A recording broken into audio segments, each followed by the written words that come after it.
Hey guys, welcome to another episode of the vlog, and it's going to be a busy day today because I've got a few things I have to do, but first I need to record a channel update for Game Hammer, which means I need to move this around so that people can see all of the games, and it's part of the show's style, you know, so I've got to do that.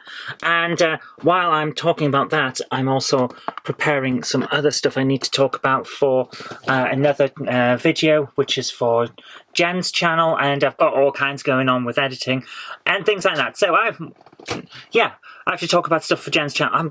I got confused there. I'm doing a video on her channel on Friday, so I've got to sort that out as well. So let's get in with the start of the Game Hammer 1. Hello and welcome.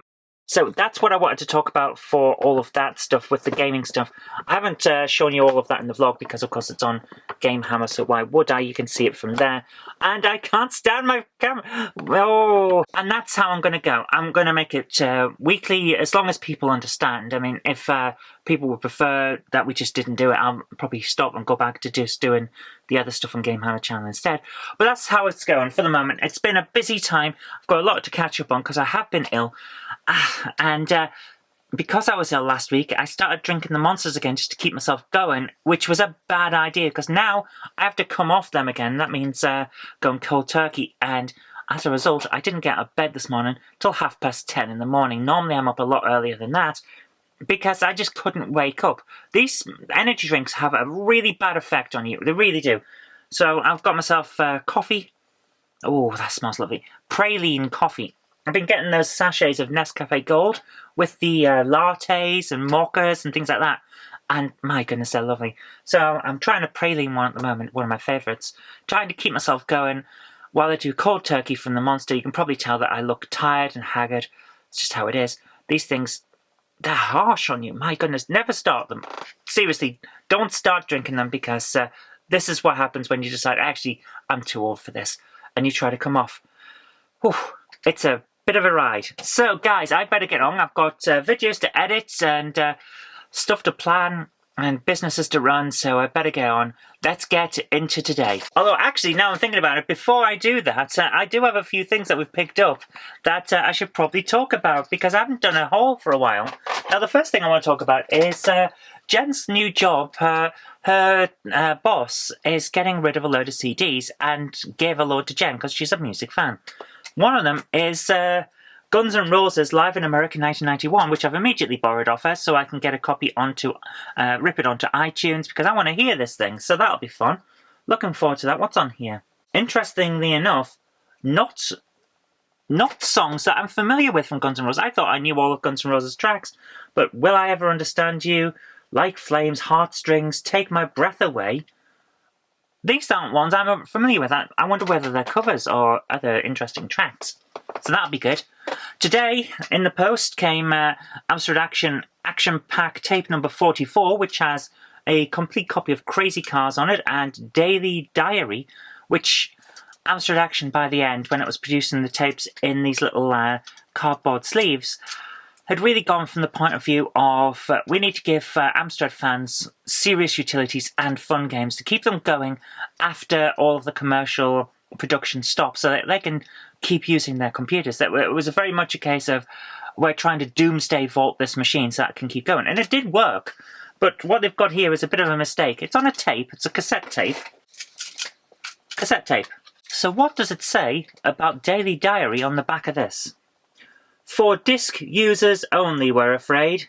So why'd you put it on a tape? Guys, come on. As you can guess, it's a diary and you can use it to keep track of your appointments and all that stuff you've got to do, which is great for anyone who wants to keep being able to use their Amstrad CPC, which I still have under the Mac here on a shelf, because I still use it a lot. Wants to keep using their computer in 1994. This is several years after the Amstrad ceased production now. And Crazy Cars 3, which is a pretty good game. So that's an example of what they were doing by the end, doomsday vaulting it, essentially. So we were down in town the other day, as you'll have seen on the last vlog, in fact, and I decided to pop into one of the charity shops and see what they've got. I am glad I did, because I found something for my horror collection. Hellraiser on DVD. Looks like a horror classics collection. Doesn't look like it's got a lot of special features, but it's got the film on DVD format, so that's pretty good. But we also got a special widescreen edition of Hellraiser 2, which is Hellbound Hellraiser 2. Does it have any special features? It doesn't look like it does, but that's okay. Apparently this was at one point sold in Button Basher Games in Derby Street of Bolton. Wow, that must be a while ago, because I do not remember Button Basher Games on Derby Street in Bolton. That's before I moved here. Oh my goodness, that is what? That'll be before 2007. Wow, I've been here a while. And then, last but not least, Hellraiser Inferno. Which one is this? I don't know, but who knows? It doesn't tell me. I need to know. Oh no. Yeah, it's got copyright Buena Vista Home Entertainment, but not a date. So is this 3 or is this one of the later ones? I don't know, but I had to get it because it was there, and I wanted the set. I want to be able to do a proper watch through and a film review of Hellblazer. Hellblazer? That's Nick, John Constantine. Hellraiser for a Halloween special film hammer at some point. But that's not all. Pool Paradise on PS2, but not the standard Pool Paradise that I already had. This is the International Edition, which is different. And it's weird. It seems to have a darts game. It's got an arcade game. There's an arcade machine there. That's a bit weird.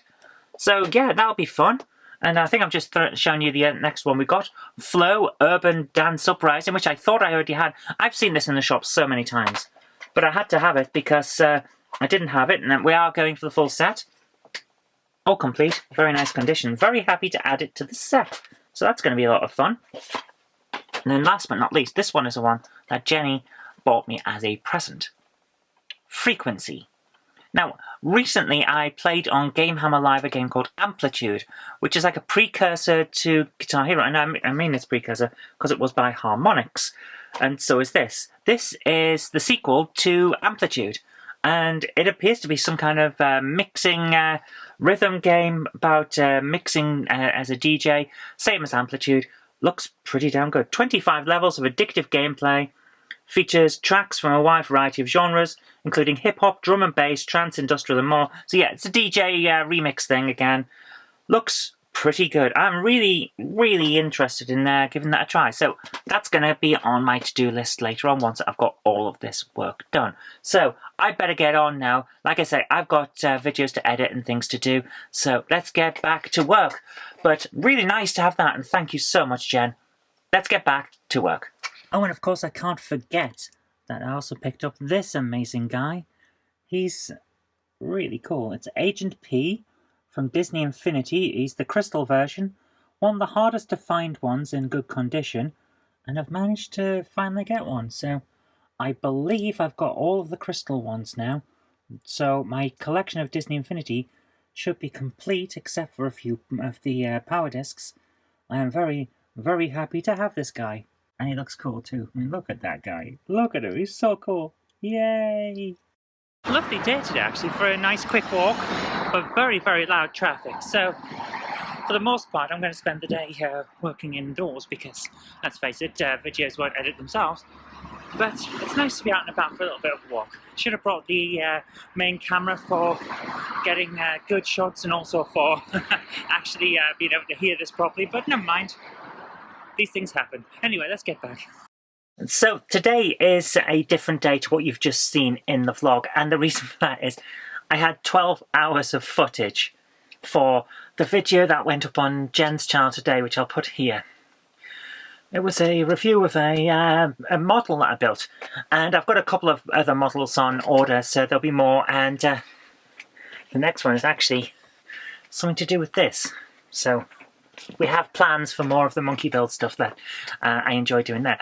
But 12 hours took a lot of editing, so it's kind of stopped everything else because I had to get this done. We had a timetable, had to get it done. Everything else had to pause. I don't like having to do that, but sometimes needs must.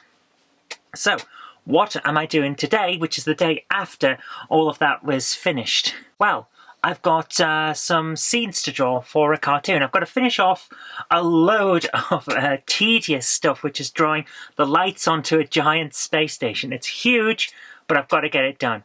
So I've got that to do, and also I've got a scene to put together for 10 Forward, which is one of the bars in Star Trek. You might remember it from the Enterprise D. Well, I have one scene, actually I have two scenes at the bar and at a table, but it's not quite right for what I want to do, because the one that was at a table was specific to a certain...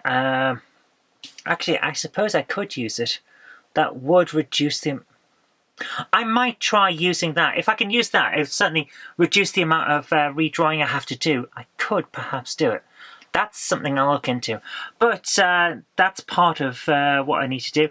And after all of that's done, it's probably going to be quite late. Jenna's probably on her way home in about half an hour, so I'll end up taking time to cook dinner, and we'll watch some Star Trek or something like that. That's what we usually do. But for the majority of today, it's going to be a busy thing of just drawing and making sure I've got everything, because tomorrow I've got to put the cartoon together with all the voice acting and all of that. Might get some of that done tonight. I doubt it though, because it's going to be hit and miss. But then we'll be doing the Star Trek episode, the Question of Trek episode, so we'll have that. And it's going to be hopefully not quite as tight as it was last week getting the cartoon ready. Sometimes it's touch and go. But anyway, that's going to be what I do now. I better get on. I'll talk to you tomorrow. It's been what it is in terms of vlogs. This isn't exactly the most action-packed one ever. But I'll stick in some pictures of what I've been on with, so you can see what I've been doing. I'll see you tomorrow. Captain, I'm picking up an automated distress call some 39 light years away. Location? Zeta 2 Reticuli system. Helm, set course. Course plotted and laid in, sir. Let's do it!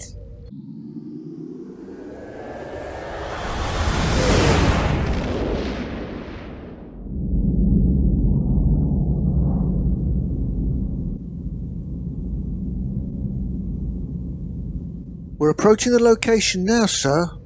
What planet is that, Commander? It seems familiar. It's Calpamos, sir. The signal is coming from the fourth moon, called Acheron. Helm, put us into synchronous orbit. Admiral, you and I will beam down and see what's afoot. I have a bad feeling about this.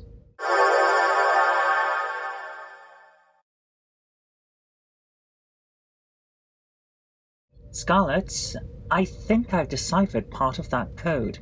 Oh, and? It seems like it's less of a distress call and more of a warning. I should inform the captain. What's the point? I mean, if it's a warning, they'll know by now. And by the way, this moon used to be known as LV-426. The Admiral was right. That does sound familiar. I don't like this place. Let's go back. Oh, stop grumbling. We're there now. Ah! If you like the show, please consider supporting me on Patreon. It really does help create future videos. That's patreon.com/Zoe Kirk-Robinson. And I've got an extra special thanks going out to Chief89, Sam Yates, Retro Mickey82, Mo Henry, and George Botterini. Thank you so much, guys.